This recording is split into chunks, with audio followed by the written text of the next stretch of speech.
spiders. Whether you love them or hate them, you gotta give them credit. They are pretty awesome. I mean, this one's pretty cute. Now, I'm planning on making this a multi-part series, so if you want to see another spider, then let me know in the comments, and if I missed anything, also let me know in the comments, and yeah, enjoy the video. So anyways, without any further dilly-dally, let's get into it. Number 1, the redback jumper. The redback jumper, or Phidippus johnsoni, is a jumping spider like no other. It has a unique red back, and it is quite similar to the regal jumping spider or the bold jumper in the same genus. This spider is known to be quite calm, cute, friendly, and intelligent. It usually tries to skitter away from people and hide in fences, that is usually where you find them, on fences or anywhere that they can slip into or hide, because necessarily they don't really want to see us and they're quite fuzzy, but just leave them alone. They're very nice and very cute.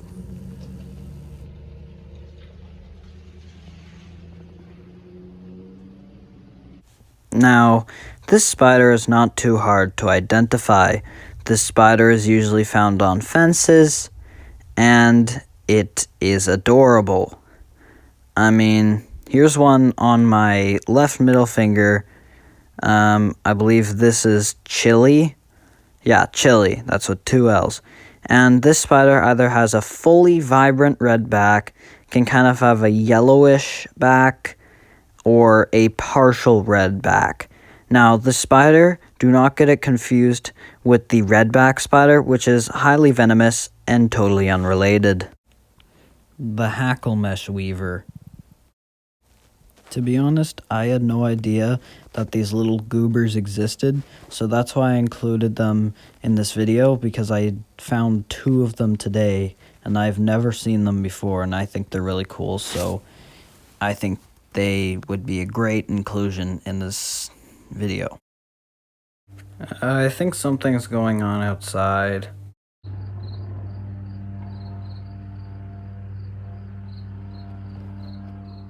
What's going on?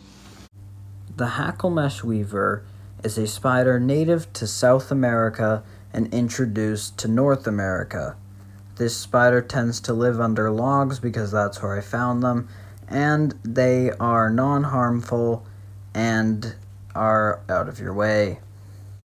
The noise outside has finally stopped, and this spider actually reminds me a lot of the Eratogena duelica, the giant house spider.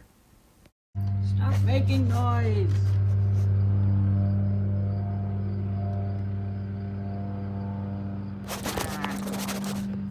Anyways, the Eratogena duelica, or giant house spider, is quite big. No wonder the giant is in the name. I once found one that was 3 inches, including the legs. I named him Titan.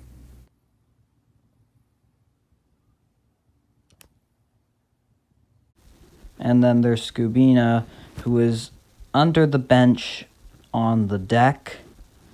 Haven't seen her lately. And then there's Ava, who I had as a pet a little while back. Anyways, the giant house spider, Eratogena duelica. I'm just going to use Eratogena duelica because giant house spider is kind of a generalization. So the Eratogena duelica is noticeably covered in a leopard print-like design on its abdomen.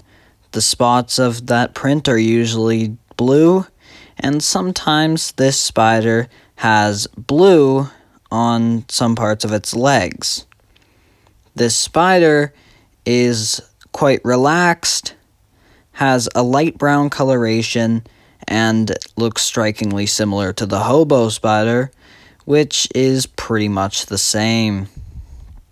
This spider is also often confused with the wolf spider and the brown recluse, which are both unrelated and both much different. This spider is commonly found in bathtubs in rural areas, and you can actually find these things by turning over logs or stones or looking into cracks of bricks in your garden.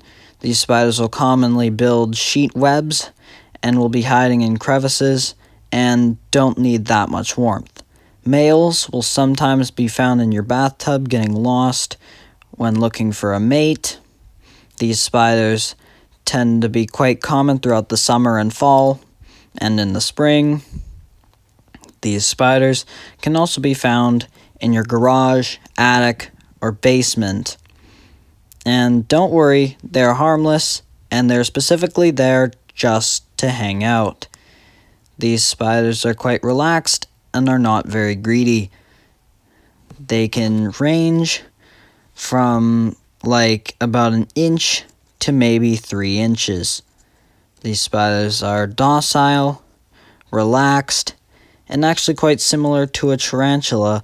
So if you're thinking of getting a tarantula, maybe try one of these first, because they are quite similar. So, in summary, are they dangerous? No. There's another thing that is very, very noticeable, and that is how the legs are very thin.